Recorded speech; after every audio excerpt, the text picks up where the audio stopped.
Welcome to The Explainer. Today, we're diving into a really powerful idea from physicist and philosopher Vandana Shiva called monocultures of the mind. We're going to break down what this actually means and why she argues it's such a critical issue for all of us. So Shiva's whole argument really kicks off with this one central question. Just think about it for a second. What are the real consequences when a single dominant way of thinking becomes the only one we consider valid? Let's dig into that. Okay, so how does this process even start? Well, Shiva's first big point is something she calls the disappeared knowledge. And here she draws this really striking, almost chilling parallel between political dissidents who are literally disappeared by a regime and the way entire systems of local indigenous knowledge have been systematically wiped off the map. The core idea here is that what we often just call universal science or objective knowledge, well, it might not be so universal after all. The argument is that it's actually a very specific local tradition, one rooted in Western culture, that was spread around the globe through colonization, and in the process, it became the default standard for everyone. Shiva lays out a really clear three-step process for how this disappearance happens. First off, the dominant system just doesn't even see the local knowledge. It's like it's invisible. Step 2, if it is seen, it gets immediately shut down, called primitive or unscientific. And then the final crucial step, the actual physical destruction of the environment that this local knowledge is based on, which basically makes the knowledge itself irrelevant. So this whole process of erasure, this disappearance, it sets the stage for the central metaphor of Shiva's entire argument. And this brings us right to the monoculture of the mind. It's such a powerful analogy. You know how in industrial agriculture you might see a single crop, like corn, planted for miles and miles, pushing out every other local plant?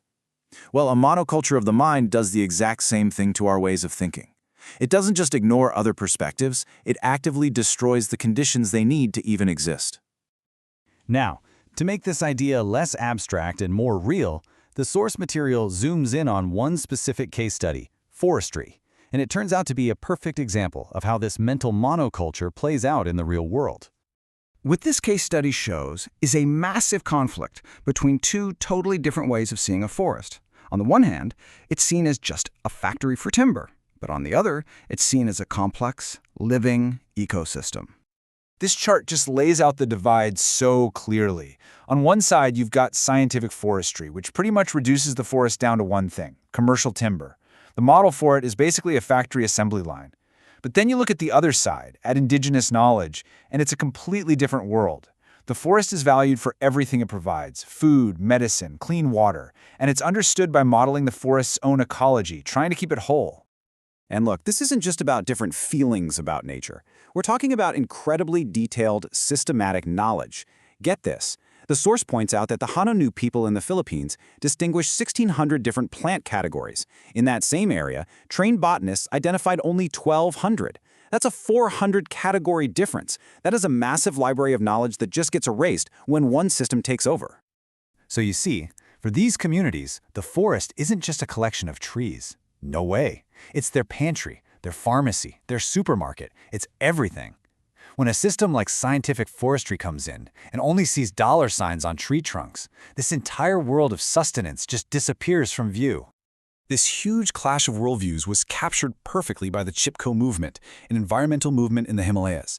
And it all kind of boiled down to two competing slogans that summed up the entire conflict. First, you've got the slogan from the dominant commercial system.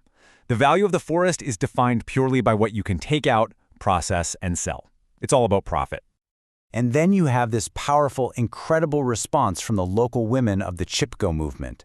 For them, the forest's true value isn't in the stuff you can sell, but in the essential things it provides to keep everyone alive: healthy soil, clean water, and pure air. And this is so important to understand. The source argues that the Chipko movement wasn't just a simple fight over resources. It was a fundamental conflict between two different scientific paradigms, two totally different ways of knowing and relating to the natural world. This whole clash of worldviews brings us to a final and maybe the most crucial takeaway. We have to totally re-examine what it even means for something to be productive. So here, we see the two paradigms laid out side by side. The market-based, what's called the life-destroying paradigm, sees the forest as a timber mine. The goal is to maximize profit, which ultimately makes it a non-renewable resource. But in contrast, the life-enhancing paradigm sees a living system, where the goal is to maintain that life, leading to real sustainability.